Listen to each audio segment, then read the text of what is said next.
اعوذ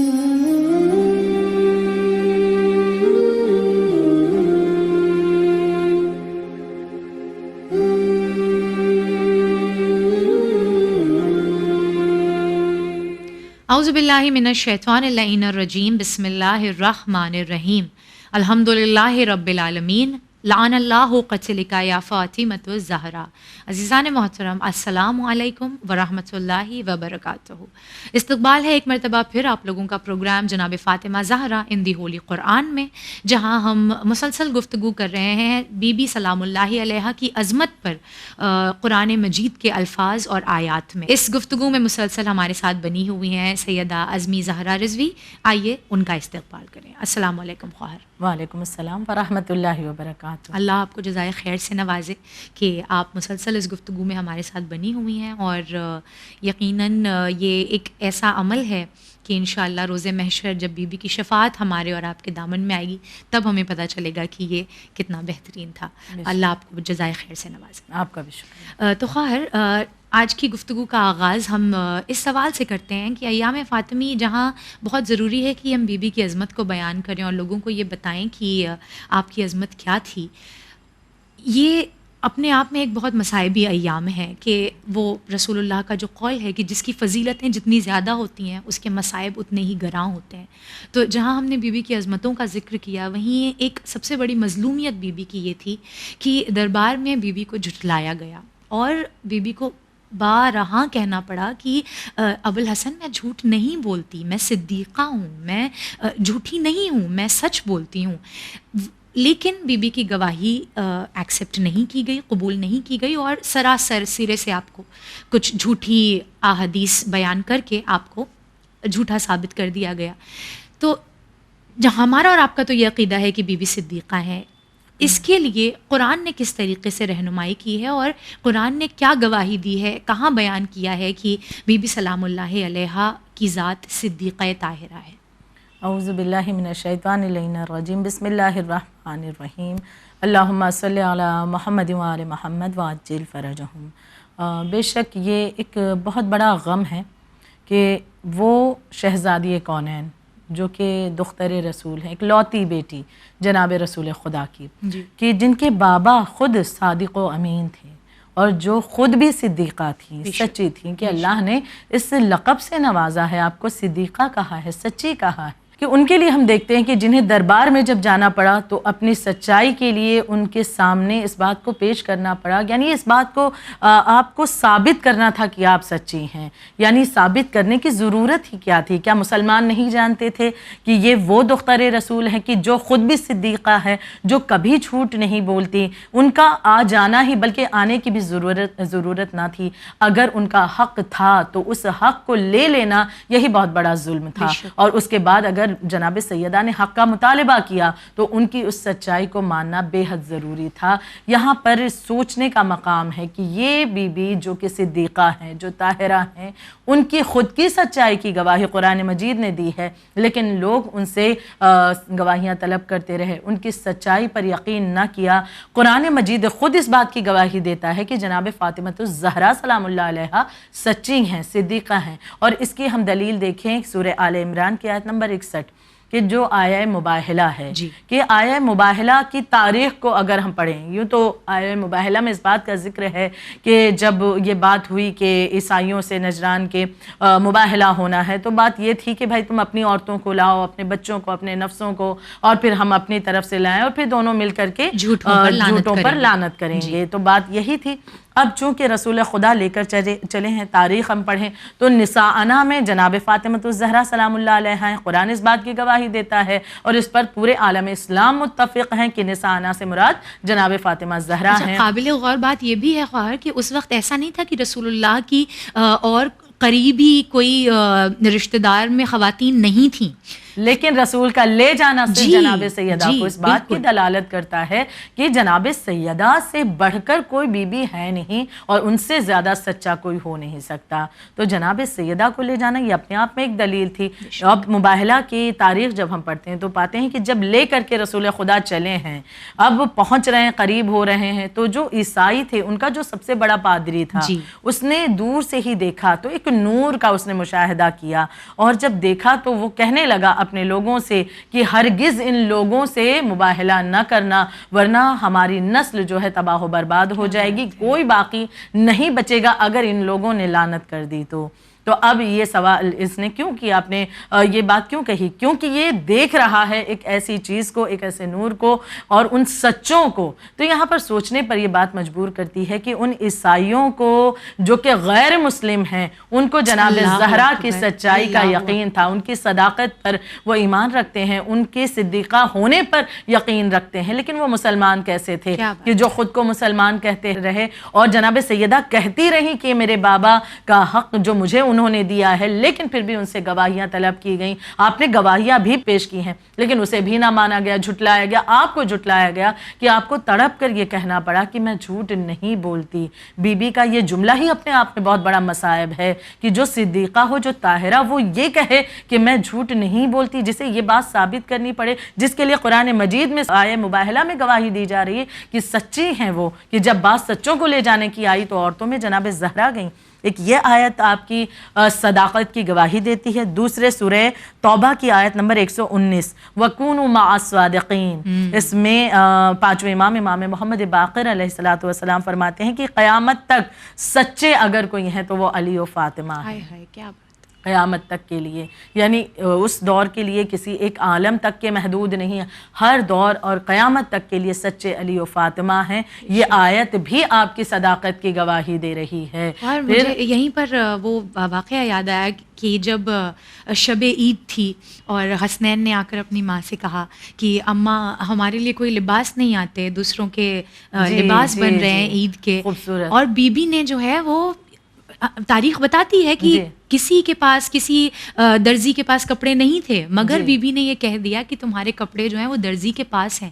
اللہ کو be be کی زبان سے نکلی ہوئی بات کو جھوٹ نہیں ہونے دینا تھا, لہٰذا رضوان جنا آیا کپڑے لے کر, اور اس نے یہ نہیں کہا میں رضوان جنا, اس نے یہ کہا کہ میں خیاط حسنین ہوں, میں درزی ہوں حسنین کا. تو بی بی کو سچ بولنے کی ضرورت نہیں ہے, البتہ بی بی جو کہہ دیتی ہیں وہ سچ ہو جاتا ہے, وہ حق ہے, انہیں ثابت کرنے کی ضرورت نہیں ہے. اب وہ افراد ذرا سوچیں ایک مرتبہ جو اس بات کو کہتے ہیں کہ جناب سیدہ کی گواہیاں پوری نہیں تھی اس لیے ان کا حق نہیں دیا گیا, تو ایک مرتبہ سوچیں کہ کیا ضرورت تھی انہیں گواہیاں دینے کی, کہ جن کی صداقت تو یہی ہے کہ آپ نے ان سے گواہی کی طلب کیا ہے.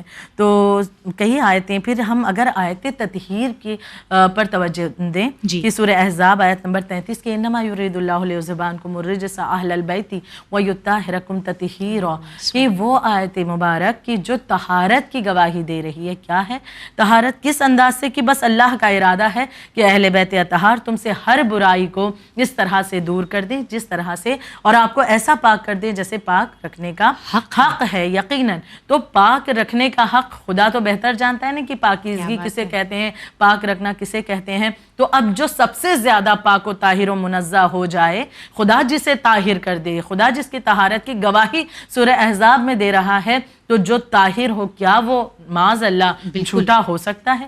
کیا اس کے زبان سے کبھی غلط باتیں یا جھوٹ نکل سکتا ہے؟ یا تو آپ یہ مان لیجئے کہ جھوٹ جو ہے وہ نجاست ہے ہی نہیں, برائی ہے ہی نہیں, برائی ہے نہیں, یا پھر معاذ اللہ معاذ اللہ معاذ اللہ استغفر اللہ کہ قرآن کی اس آیت پر ایمان نہیں ہے آپ کا کہ طہارت کے متعلق اگر اللہ نے اس آیت میں حکم دے دیا کہ ہم نے پاک کر دیا اس انداز سے جو پاک رکھنے کا حق ہے, تو یا تو اس آیت پر ایمان نہیں ہے, یا پھر دوسری جانب کہ آپ کو سچ جاننا نہیں ہے, سچ پر ایمان نہیں لانا ہے.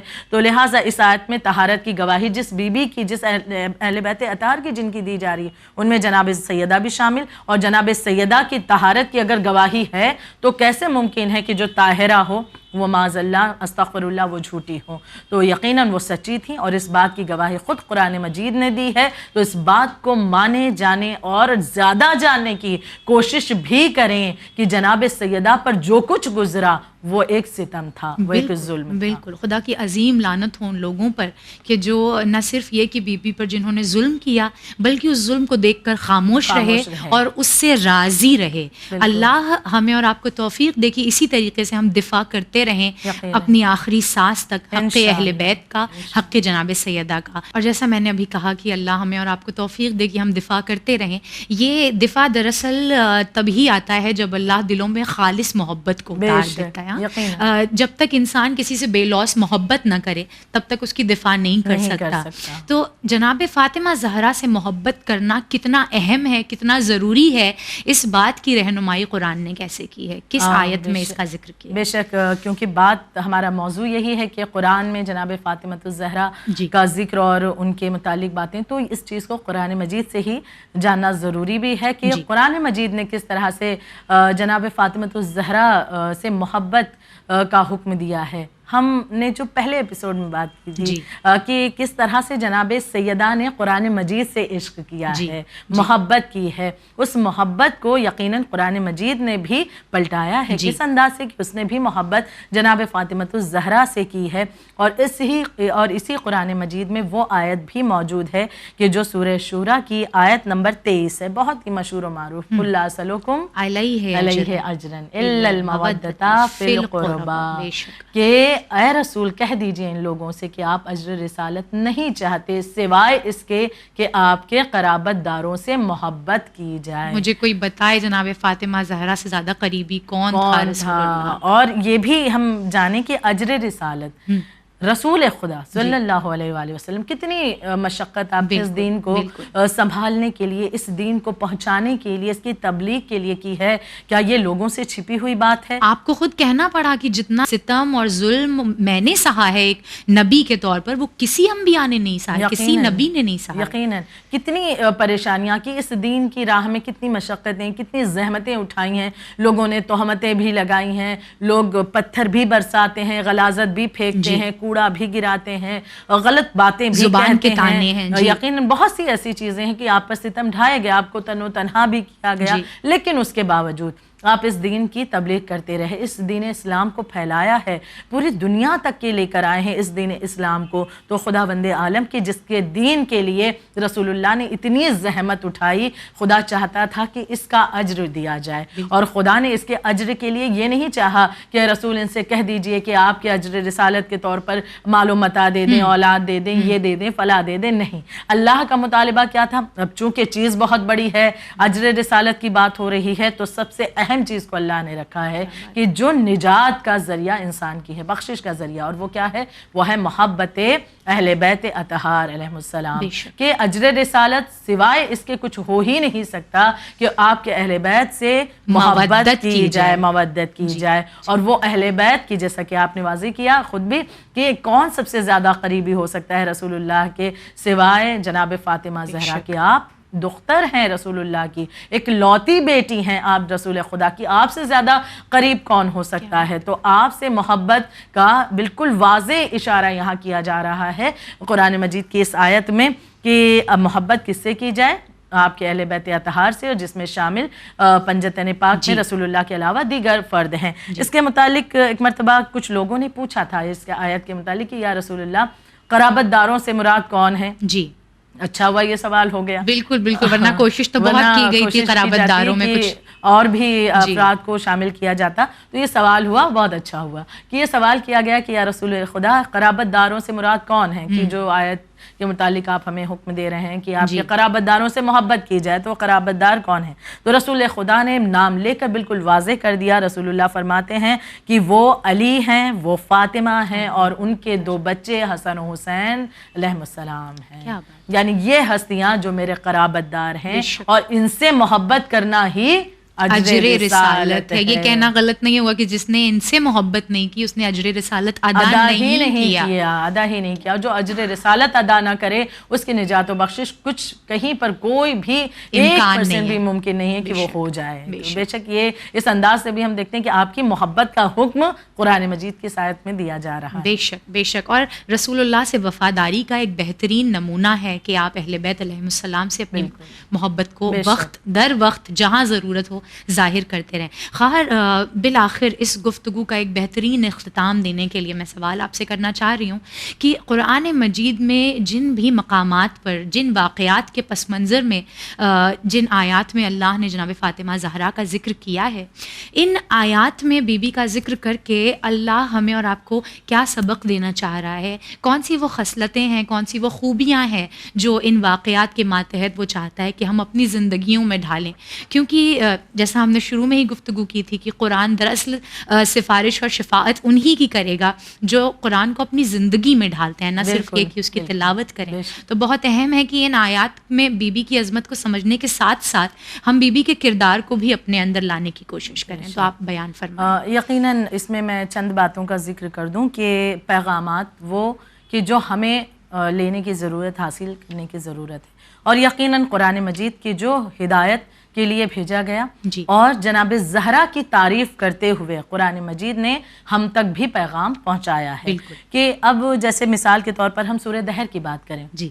سورہ دہر جناب فاطمہ الزہرا کی شان میں ہے، آپ کی شان اس میں بیان کی گئی ہے، لیکن پیغام ہمارے لیے کیا ہے کہ جناب زہرا کی شان بیان کرتے ہوئے آپ کا ذکر کرتے ہوئے ہمارے لیے پیغام یہ ہے کہ ہم رحم دل ہو جائیں. کس کے لیے؟ ان کے لیے کہ جو یتیم ہیں، جو کہ اسیر ہیں، جو کہ مسکین ہیں، ان کے لیے رحم دلی ہو. ان کے ساتھ ہمارا جو برتاؤ ہے، جو ہمارا طریقہ کار ہونا چاہیے وہ کیسا ہونا چاہیے کہ آج ہر انسان یہ سوچتا ہے کہ جو کچھ ہمارے پاس بہتر ہے کھانے کے لیے بس ہم اپنا شکم بھر لیں، اس کے علاوہ اپنا بھر بھی جائے اور کل کے لیے بچ بھی جائے. اور جو یقیناً یہ جملہ کہ جو بچ جائے اسے بھی بہت سنبھال کر رکھتے ہیں کہ نہیں، اگر کوئی آ بھی جائے تو ہم اس وقت اس سے نگاہیں چرانے لگتے ہیں، اور اگر دیا بھی تو یہ سوچ کر کے کہ جسے ہم نہیں کھا سکتے اب ہمارے لیے ہمارے کام کا نہیں، وہ اٹھا کر دے دیا. لیکن یہاں پر پیغام دیکھیں کہ وہ چیزیں دی جا رہی ہیں کہ جو خود آپ اہل بیت اطہار فاقے سے ہیں اور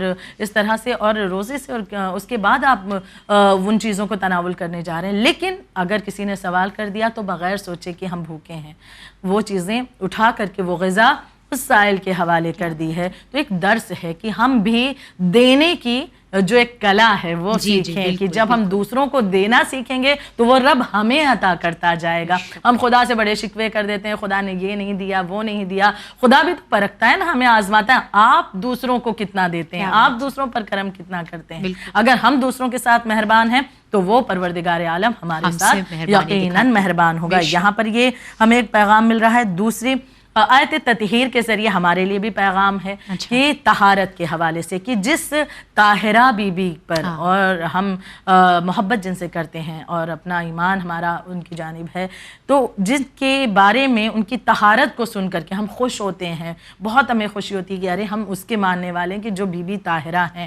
تو کیا ہمیں اپنے کردار میں طہارت کو لانے کی ضرورت نہیں ہے؟ یقیناً ہمیں بھی اپنے کردار کو پاک و طاہر کرنا ہوگا. بے شک ہم اس مقام پر تو نہیں پہنچ سکتے، لیکن وہاں سے طہارت کے معنی یعنی آج اپنی زندگی میں اگر فقط اتنا ہی غور کر لے انسان، بہت زیادہ نہیں، بس اتنا ہی کہ حرام سے بچ کر چلے، واجبات کو ادا کرے. اگر ان دو چیزوں پر بالخصوص اس نے غور کر لیا ایک کامیاب زندگی کے لیے کافی ہے کہ بس حرام سے اپنے آپ کو بچاتا چلے اور تمام واجبات کو ادا کرتا چلے، ان کو پورا کرتا چلے، تو وہ اپنے آپ کو طاہر و منزہ کر سکتا ہے، بہتر بنا سکتا ہے. تیسرے کی آیہ مباہلہ، اس میں بھی پیغام ہے کہ ہم جہاں خوش ہوتے ہیں کہ سچوں میں تو نام پنجتن پاک کا ہے، تو وہیں پیغام ہمارے لیے یہ ہے کہ یہ صفت کتنی اعلیٰ ہے کہ ہمیں بھی سچا ہونا ہے. جس سچے کے ماننے والے ہیں تو ان کے بھی پیروکاروں کو سچائی کی طرف بڑھنا چاہیے. جھوٹ سے اپنے آپ کو بچائیں. آج بات میں بہت ہی بات کو بلکہ ایک اسمارٹنیس سمجھی جاتی ہے کہ جھوٹ بول کر کے دیکھیں کام نکال لیا، اور کچھ ایسے کم عقل ہیں کہ جو تعریف بھی کرتے ہیں کہ کیا اسمارٹلی آپ نے پلے کیا، بڑے اچھی طریقے سے آپ نے اس معاملے کو ہینڈل کیا اور بہت ہی اچھی طریقے سے بات کو، تو اس طرح سے اور زیادہ اس کی تعریف جو غلط بات پر ہے کر کے اسے اور زیادہ شے دی جاتی ہے. جبکہ جھوٹ کے ذریعے آپ کوئی کام نکالیں اس کا فائدہ نہیں ہو سکتا، وقتی طور پر ہو لیکن زیادہ نہیں. لیکن سچ کے ذریعے بات کو اگر کیا جائے یا کوئی بھی معاملہ طے کیا جائے مگر یہ کہ آپ کے حق میں ہوگی، بالکل، تو وہ سچ کا اثر باقی رہتا ہے اور فائدے مند سود مند ثابت ہوتا ہے. اور آیہ مودت کہ یہ ہمیں اجر رسالت کی طرف سب سے بڑا پیغام کہ تمام اعمال کرتے رہیں، لیکن اجر رسالت اگر نہ ادا کیا تو تمام تر چیزیں ہماری نماز، روزے، نیکیاں، عبادتیں، گناہوں سے بچنا سب منہ پر مار دیے جائیں گے۔ اگر اجر رسالت ہم نے ادا نہ کیا تو سب سے بڑا پیغام کہ ہمیں اجر رسالت ادا کرنا ہے۔ کس انداز سے؟ محبت اہل بیت کے ذریعے، محبت فاطمہ زہرا کے ذریعے، اور محبت کو پیش کرنے کے لیے کیا ضروری ہے؟ آپ کی تعلیمات پر غور کرنا اور اپنی زندگی کو اس آئین میں ڈھالنا۔ بے شک۔ اور یہاں پر مجھے وہ شعر یاد آ گیا کہ دوزخ منافقوں کی عبادت کا ہے جہیز، جہیز دوزخ منافقوں کی عبادت کا ہے جہیز، جنت علی کے ذکر کی پہلی زکوٰۃ ہے۔ واہ سبحان اللہ۔ اگر اللہ محبت علی اور محبت اہل بیت کو ہمارے دلوں میں ڈال دیتا ہے تو پھر ہمارے چھوٹے سے اعمال بھی قبول ہیں، لیکن بغیر اہل بیت کی محبت کے بڑے بڑے اعمال بھی منہ پر مار دیے جائیں گے۔ خواہر اسی کے ساتھ آپ کا بہت بہت شکریہ۔ اللہ ہماری زبان میں اتنی تاثیر دے کہ جس نیت کے ساتھ ہم نے اس پروگرام کو ناظرین کے لیے کیا ہے وہ اس نیت میں انشاءاللہ ہم بھی کامیاب ہو سکیں اور ہمارے ناظرین بھی اسی طریقے سے حق کے جناب فاطمہ زہرا کو عام کرتے رہیں۔ جزاک اللہ خواہر، بہت بہت شکریہ۔ جزاک اللہ خیر۔ عزیزان محترم، یہ تھا ہمارا آخری ایپیسوڈ جناب فاطمہ زہرا ان دی ہولی قرآن، جہاں ہم نے گفتگو شروع کی تھی جناب فاطمہ زہرا اور قرآن کے عشق کے ساتھ، اور اس کا اختتام کیا ہم نے ان باتوں سے، ان خصلتوں پر کہ جو اللہ چاہتا ہے کہ ایک سچی جناب فاطمہ زہرا کی چاہنے والے کے دل میں ہوں۔ عزیزان محترم، اللہ ہمیں توفیق دے کہ اسی طریقے سے ہم محبت اہل بیت میں اپنے قدم کو بڑھاتے رہیں، دفاع جناب سیدہ ہر حال میں کرتے رہیں۔ آپ لوگ دیکھتے رہیے چینل ون۔ میں لیتی ہوں آپ لوگوں سے وداع، فی امان اللہ۔